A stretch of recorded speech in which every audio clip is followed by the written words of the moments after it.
When people hear the word samurai, they often think of swords, battle, and loyalty. They imagine warriors, men trained to fight, men ready to die. But many samurai wanted more than strength. They wanted calm. They wanted clarity. They wanted control over their own minds. That is why many of them turned to Zen. Zen was not only religion, it was not only philosophy. It was a way to train the mind, a way to face fear, a way to remain steady. For samurai, this mattered deeply. In times of war, fear can destroy judgment. Anger can destroy balance. Desire can destroy discipline. Zen offered another path. In this video, we will look at 5 Japanese warrior figures connected to Zen: Hōjō Tokimune, Uesugi Kenshin, Takeda Shingen, Yagyū Munenori, and Miyamoto Musashi. Each of them lived in a different age. Each faced different struggles. But all of them, in some way, searched for the same thing: a mind that would not break. Let us begin. The first figure is Hōjō Tokimune. He lived during the Kamakura period. He was a political and military leader. At a time of great danger, Japan was under threat from the Mongol invasions. This was a national crisis. The future was uncertain.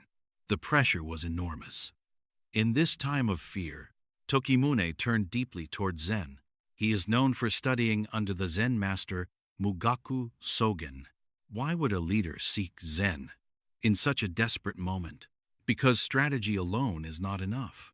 When the mind is overwhelmed, if fear takes control, judgment becomes weak. If panic takes over, strength becomes useless. Zen helped Tokimune look inward. It helped him face fear without being ruled by fear. That is what makes him important.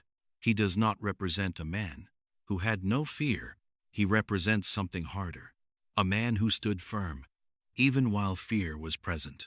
This is one of the great lessons of Zen: not to escape reality, but to face it fully. In Hōjō Tokimune, we see Zen in the face of death. We see resolve. We see discipline. We see a mind that does not collapse. Next is Uesugi Kenshin. He was one of the most famous warlords of the Sengoku period.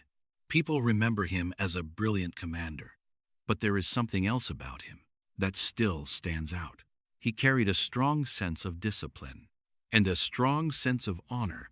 When he was young, he spent time at Rinzenji Temple. There, he was exposed to Zen and religious training. That influence may have shaped him deeply. Zen teaches a person to let go of the noisy self, the ego that wants praise, the ego that wants control, the ego that wants more and more. Kenshin gives us the image of a man trying to rise above that. Of course, he was still human. He had emotion. He had conflict. He had ambition. But he also seems to have tried to master himself instead of simply serving himself. If we describe his spirit in simple words, we might say this: let go of the ego. Live by honor. That is why Kenshin remains so compelling.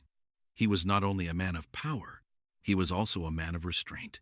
He reminds us that true discipline is not only outer control, it is inner control. In Uesugi Kenshin, we see the Zen struggle to live beyond ego.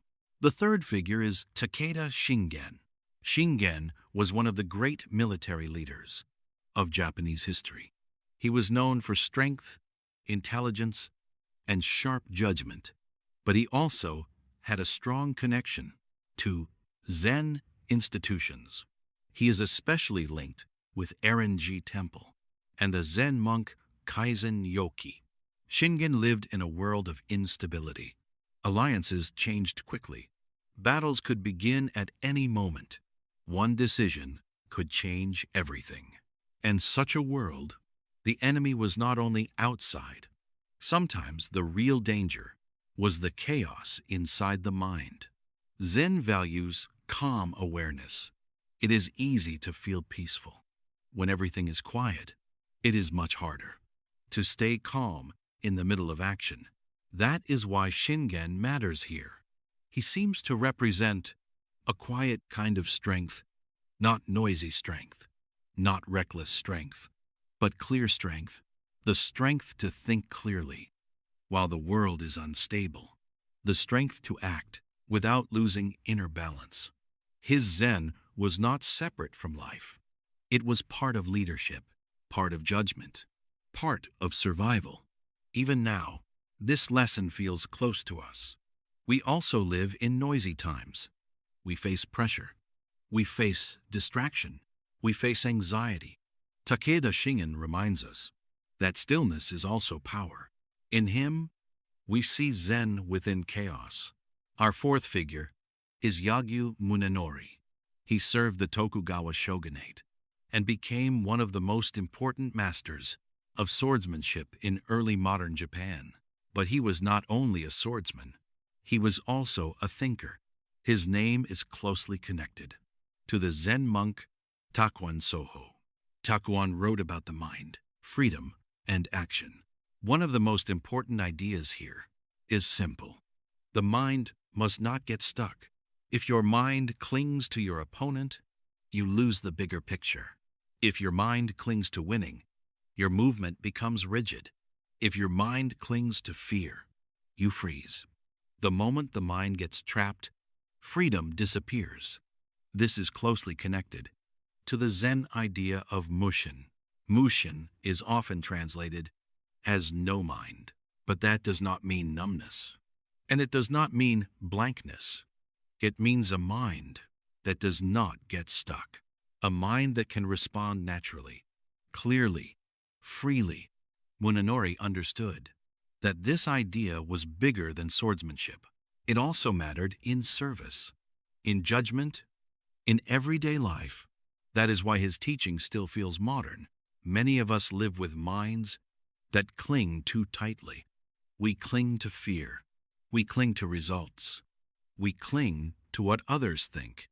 Munenori offers another way. Do not let the mind cling. Let it remain open. Let it remain free.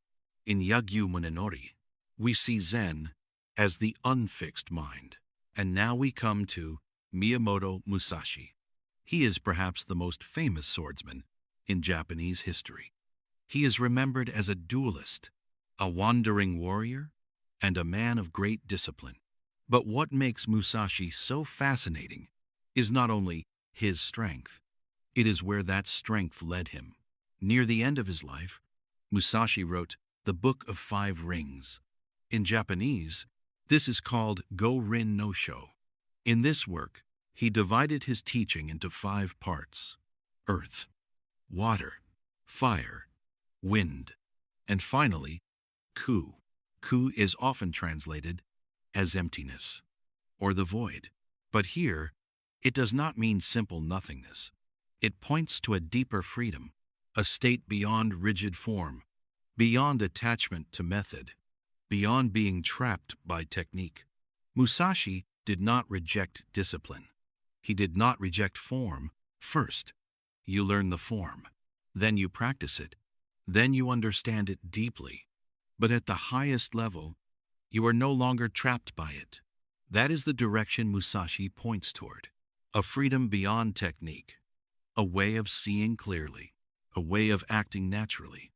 A way of responding without hesitation. A phrase often linked to Musashi says, "Make emptiness the way, and see the way as emptiness."